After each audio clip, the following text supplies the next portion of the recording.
Hello everyone, welcome to my channel बायोटेक्टिक्स।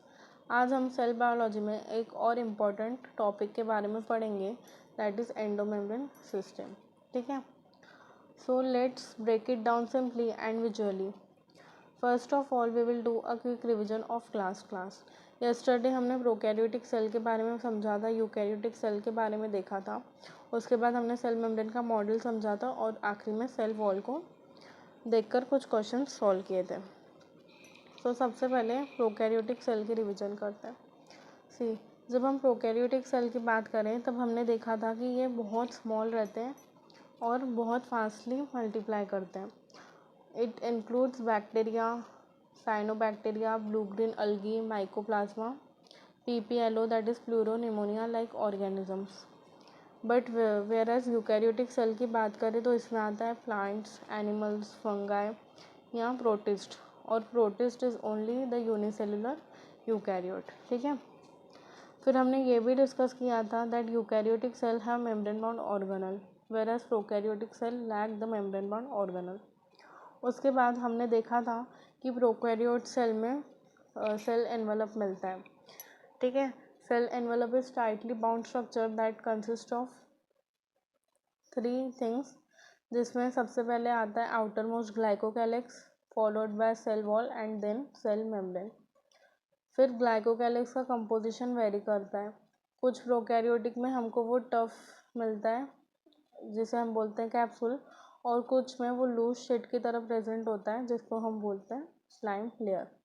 और इसी basis पे हमने ग्राम प्रोसीजर भी देखी थी कि अगर जो बैक्टीरिया ग्राम स्ट्रेन को रिटेन कर लेते हैं दैट आर ग्राम पॉजिटिव, और जो नहीं रिटेन कर पाते ग्राम स्ट्रेन को दैट आर ग्राम नेगेटिव। ठीक है, फिर उसके बाद हमने देखा था यूकैरियोटिक सेल में सेल मेम्ब्रेन का model that is fluid mosaic model. So किसने दिया था fluid mosaic model? Fluid mosaic model was given by Nicolson, Singer and Nicolson in year 1972। ठीक है, उन्होंने बताया था कि सेल मेम्ब्रेन लिपिड बायलेयर है, मेनली वो कंटेन करती है फॉस्फोलिपिड दैट इज लेसिथिन। ये मैंने तुमको बायोमोलिक्यूल से बताया था।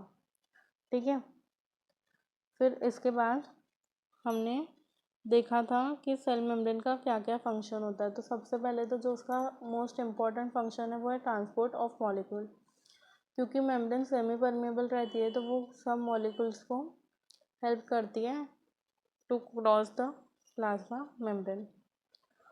और लास्ट में हमने सेल वॉल के बारे में समझा था। हमने देखा था कि प्लांट्स और फंगाई में सेल वॉल प्रेजेंट रहती है whereas animal like the cell wall.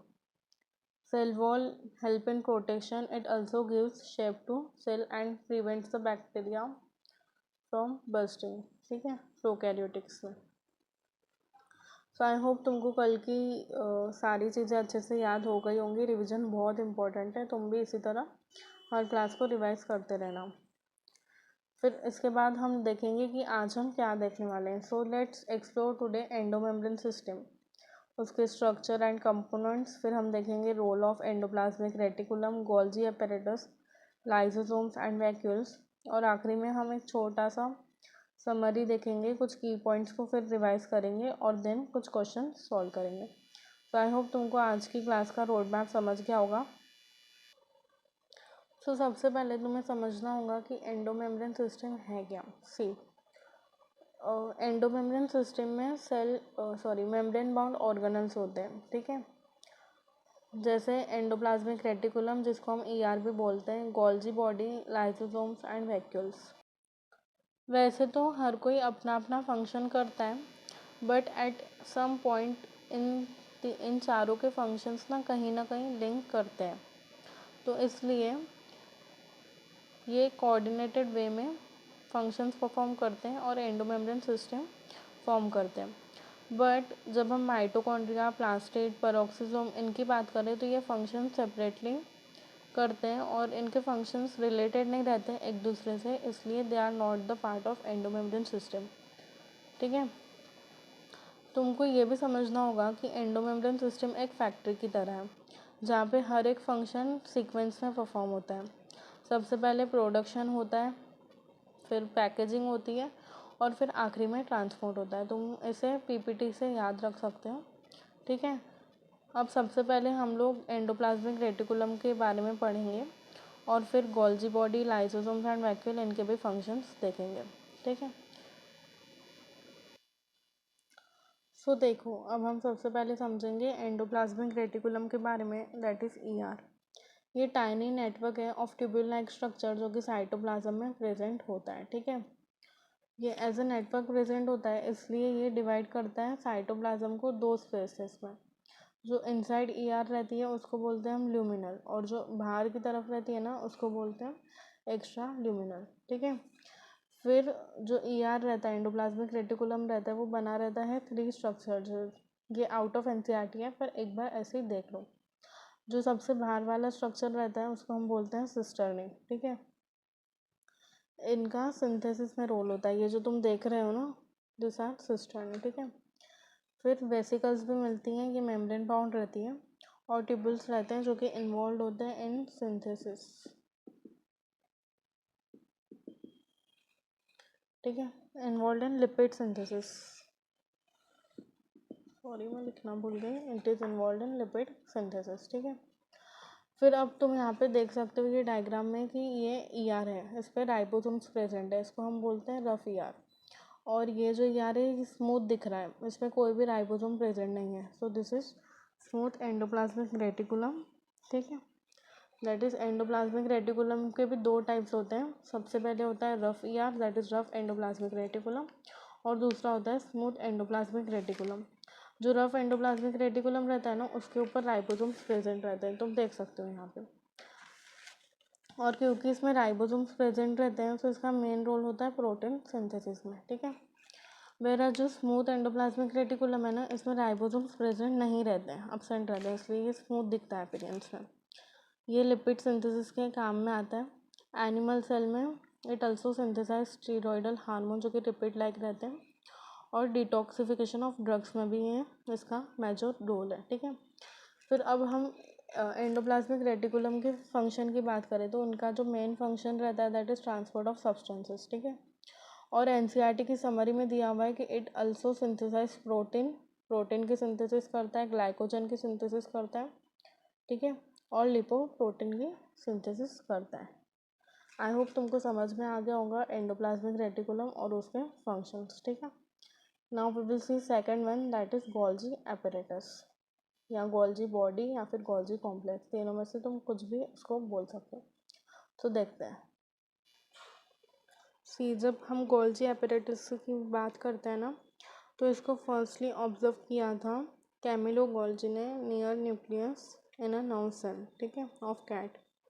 ये प्रेजेंट रहती है सभी यूकैरियोटिक सेल में, but in male gametes of bryophytes and pteridophyte this is absent. फिर गोल्जी एपरेटस में होता क्या है? So it consist of different shapes, flat disc like shape of cisternae,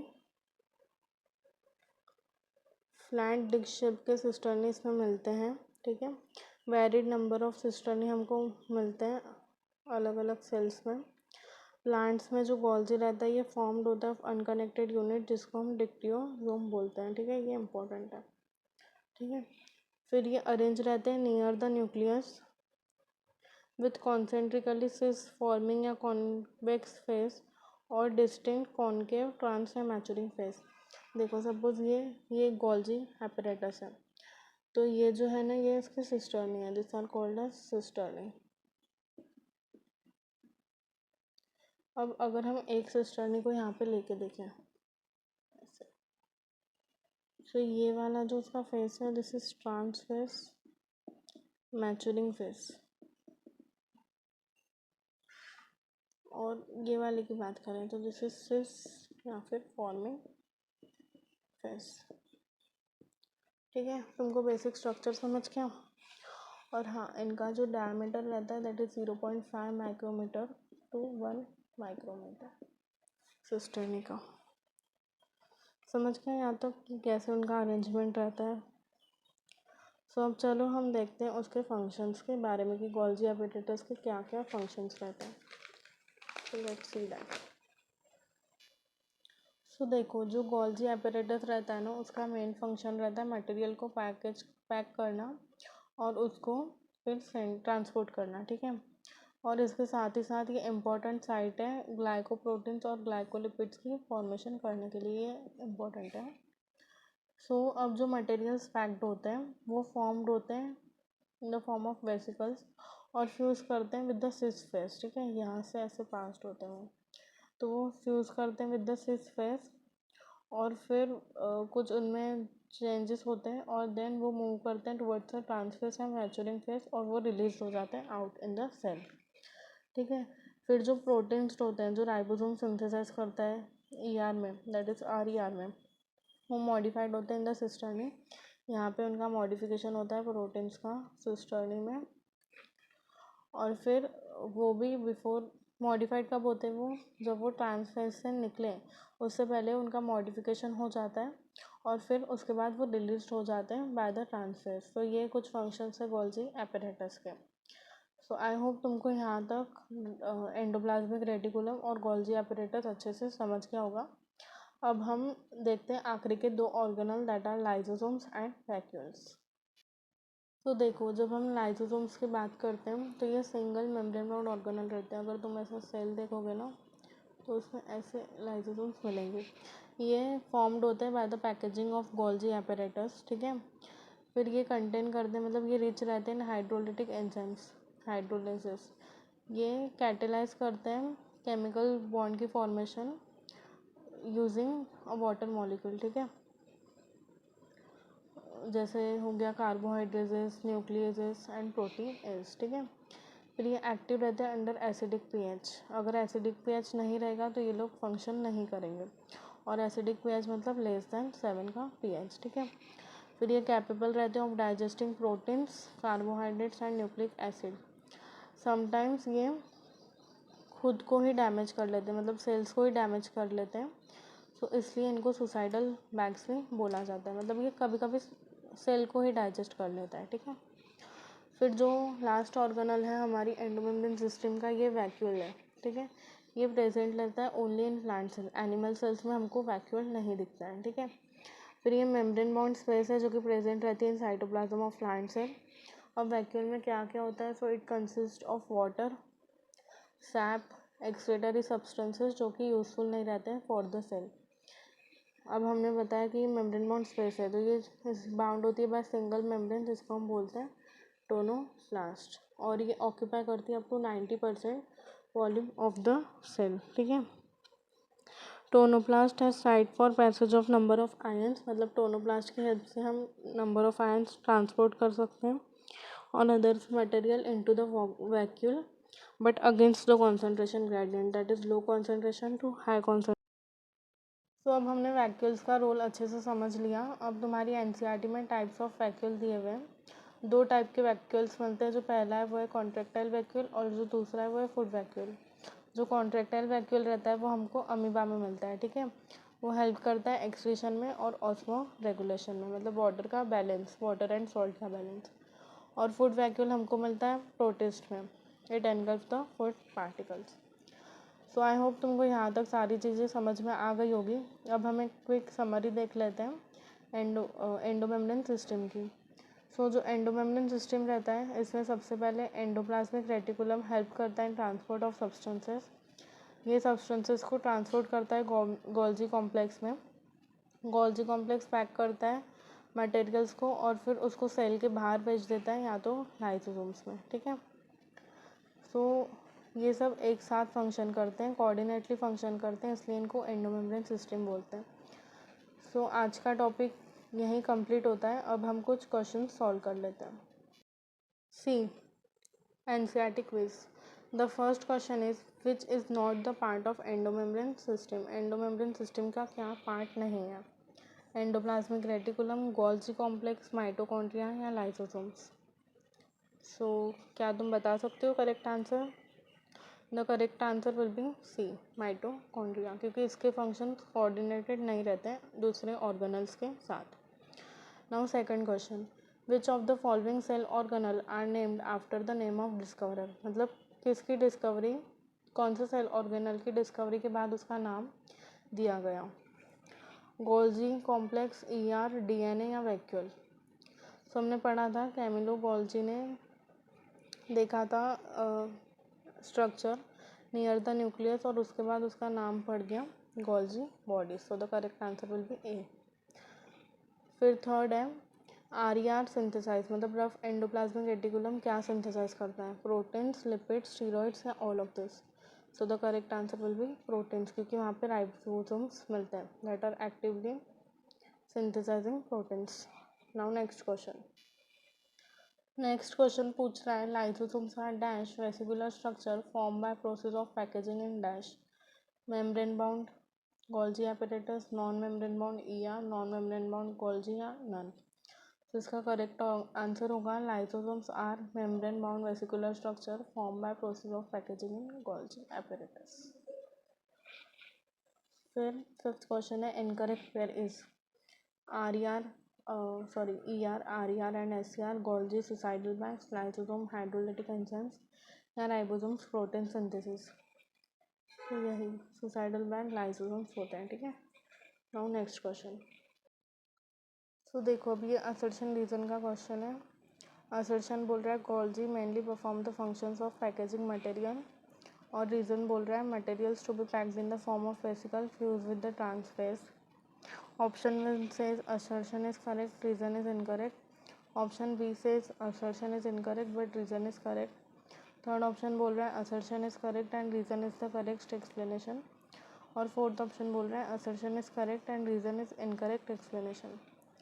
so Golgi mainly perform functions of packaging material, ये correct है, but materials to be packed in the form of vesicle fuse करते हैं with the cis face और फिर वो जाते हैं trans face की तरफ, तो ये गलत है। इसलिए जो करेक्ट ऑप्शन होगा वो होगा ऑप्शन ए। अब नेक्स्ट क्वेश्चन बोल रहा है द एंडोप्लाज्मिक रेटिकुलम जो लैग करता है राइबोसोम उसको हम बोलते हैं SER, तो ये करेक्ट है। और SER सिंथेसाइज करता है proteins, no it is wrong, RER synthesize करता है प्रोटीन। तो assertion is correct and reason is incorrect, ठीक है। अब नेक्स्ट क्वेश्चन देखते हैं। अब ये क्वेश्चन बोल रहा है read the statement and identify the organelle. First statement है network of tiny tubules scattered in cytoplasm. Second है it divides the cytoplasm into 2 compartments. So पहली स्टेटमेंट से ही हमको समझ में आ रहा है कि किसके बारे में बात करना है। तो तुम बताओ, ये एंडोप्लाज्मिक रेटिकुलम के बारे में बात कर रहे हैं, लाइसोसोम, वैक्यूल या फिर Golgi apparatus। So the correct answer will be A, या, ठीक है। सो आज का लेक्चर यहीं तक था। I hope you like this lecture. Comment your doubts and suggestions in the comment section. Thank you for watching this lecture. Please like, share and subscribe my channel Biotactics. Follow for more such videos. Tomorrow we will learn about mitochondria, chloroplast and nucleus. ठीक है? See you in next lecture. Thank you.